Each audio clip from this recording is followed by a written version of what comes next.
Hey, I'm Lindsay Lyman. I worked almost 12 years at Amazon and saw so many brilliant and successful overachievers burn themselves out and leave their jobs because they're so stressed and anxious. But guess what? Having a successful career does not have to be at the expense of your mental sanity and personal time. There's an easier way, and I can show you how. Let's do this. My very first day at Amazon, my manager came and picked me up from the half-day orientation in the meeting, took me out to lunch, and as we came back, I walked into a WBR weekly business review. I sat through that meeting for an hour and continued to get a little bit worried because it literally felt like they were speaking a foreign language. They were throwing out terms and numbers and asking questions, and I just remember thinking, I literally don't understand anything they're talking about. I knew what my job was. I had shopped plenty on Amazon, but they were literally speaking a foreign language. I went back to my desk and, tried to get logged in and do all those things we do on the first day. But I remember feeling like such an imposter for the first couple of months and really questioning why they hired me because I didn't know what the crap I was doing. I want to talk today about imposter syndrome and why I actually think imposter syndrome is a bunch of crap and we need to remove it from our vernacular. My message today stems from a commencement speak that Reshma Saunjani gave at Smith College this past year. I love a good commencement speech. They're motivational. They've got a great message. They're very well crafted. I always watch commencement speeches on YouTube because I'm a dork like that. But her message really struck a chord with me. Reshma is the founder of Girls Who Code, which is probably where most of you may have known her from. It's a very successful nonprofit program that's helping girls get more into the STEM field. She also was the first Indian American that ran for Congress, and now she's working to kind of fight for moms' rights through various settings. Just an amazing person. Go check her out. I will link the YouTube video to her commencement speech so you can hear all of it. But I want to share what her message was in a nutshell and pass on her words to you as well and see what resonates with you. Reshma's main message is imposter syndrome is not a problem to be solved. And I love how she framed it up. She talked about in the 1890s, when the bicycle was first invented, it had a giant, big, huge front wheel and a small wheel on the back. As you can imagine, for women that were wearing large hoop skirts, this was not an easy thing for them and not something that was really accessible to them. Fast forward a little bit and they make a bike with two wheels that are the same size, and biking really starts to take off, especially for women. At the same time that it starts taking off for women, there becomes a phenomenon that is referred to for women that is called bicycle face. Okay? These are some of the symptoms that she quotes as to what bicycle face is. Bicycle face is flushed cheeks, having a hard clenched jaw, bulging eyes, expressions of irritability or at best stony. Right? These days we call it resting bee face, but back in the day they called it bicycle face. Now, bicycle face was strictly a disease that women had. Ultimately, it was invented to scare women off of bikes because when women were able to get around on bikes, they no longer needed to wait for a gentleman to show up on a horse and take them. They were able to ride bikes to gather together with their friends. And now instead of wanting hoop skirts while they were on their bikes, they wanted to start wearing bloomers. For women, this was a big way to enter into the new world and gave them a lot of freedom, where for the men, it kind of was like a new toy. So ultimately, bikes were threatening to the status quo. Bicycle face was a strategy trying to ultimately put women back in their place and make them stop riding bikes. She then went on to compare this to imposter syndrome and talking about how imposter syndrome is our current day bicycle face. Imposter syndrome, it's not actually a medical condition. In the 70s, two researchers conducted a study on very high achieving white women. And what they found were these moments where they would feel anxiety and insecure. And in fact, they didn't initially call it imposter syndrome. They referred to it as imposter phenomenon. But ultimately, this syndrome came into place again as a woman's disease. It started right as Title IX first became law and women started going to college. And it really started to gain traction as Roe versus Wade was decided. And now not only did women start to have some control over their bodies, but they were starting to enter the workforce. So again, it's a change and a shift to the status quo. My point is not to point fingers and bash people, but it's very interesting to me that the same strategies and tactics were used. We've now just shifted from bicycle face to imposter syndrome.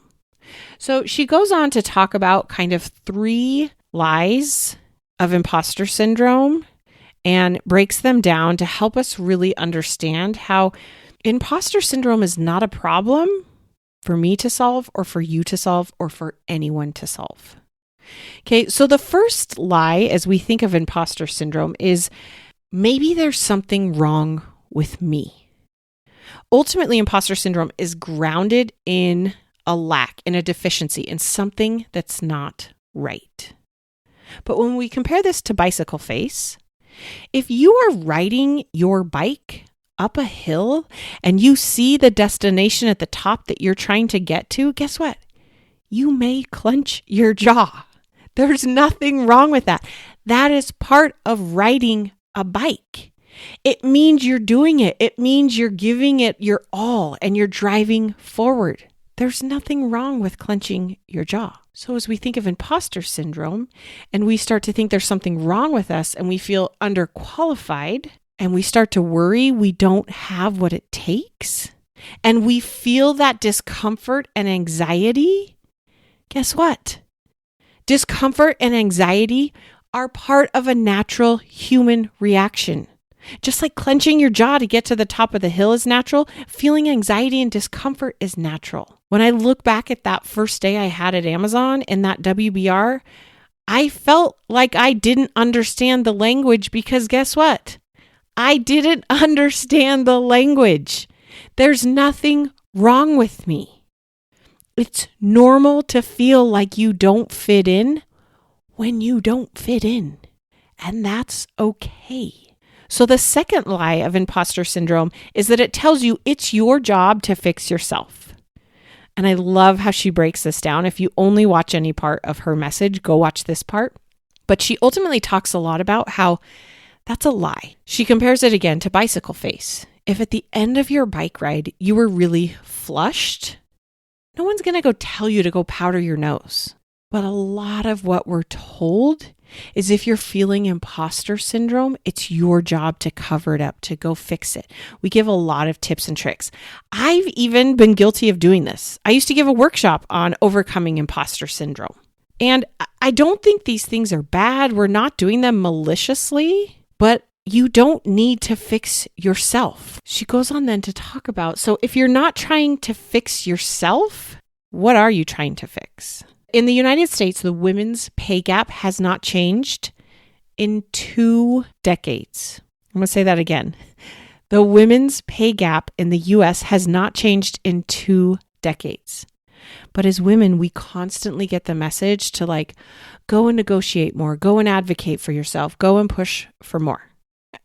Again, I love it. Do it. You should get what you deserve. But guess what? It's not your job to fix you. You know what could ultimately change the pay gap overnight is if companies went and fixed it. Marginalized people should not have to go one-on-one and fight and claw their way for what is fair and equitable.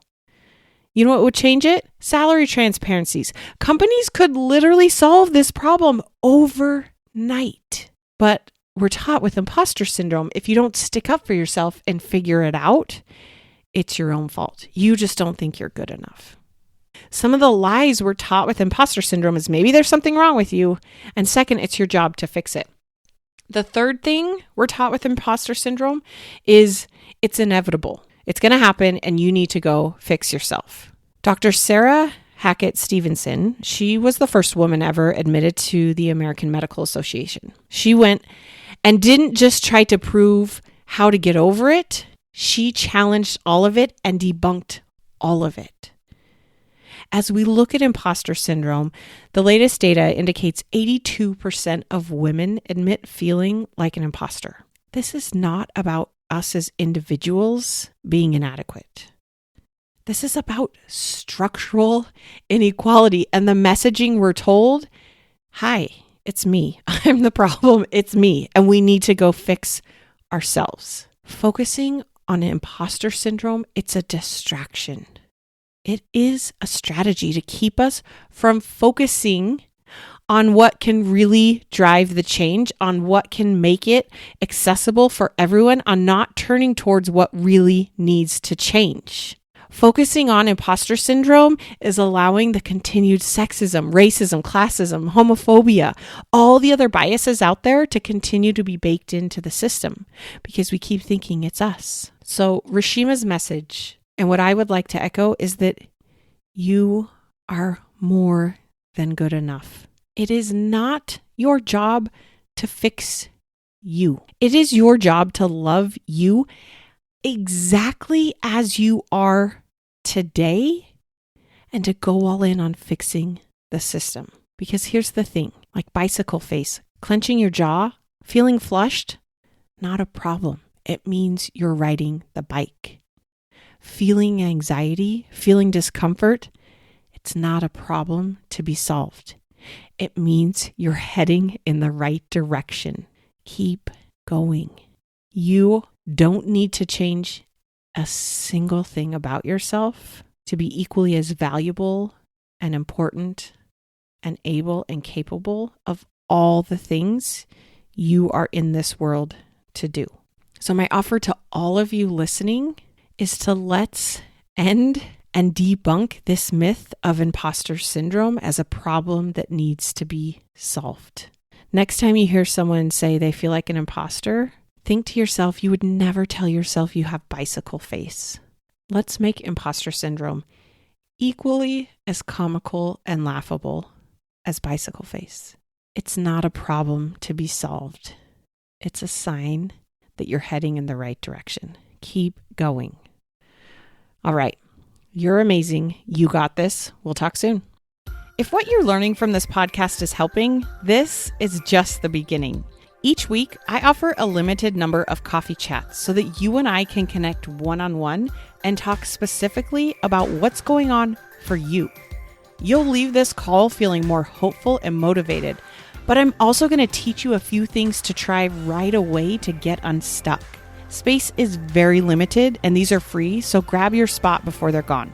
Click the link in the show notes or go to lindsaylymancoaching.com/chat and sign up today. You got this.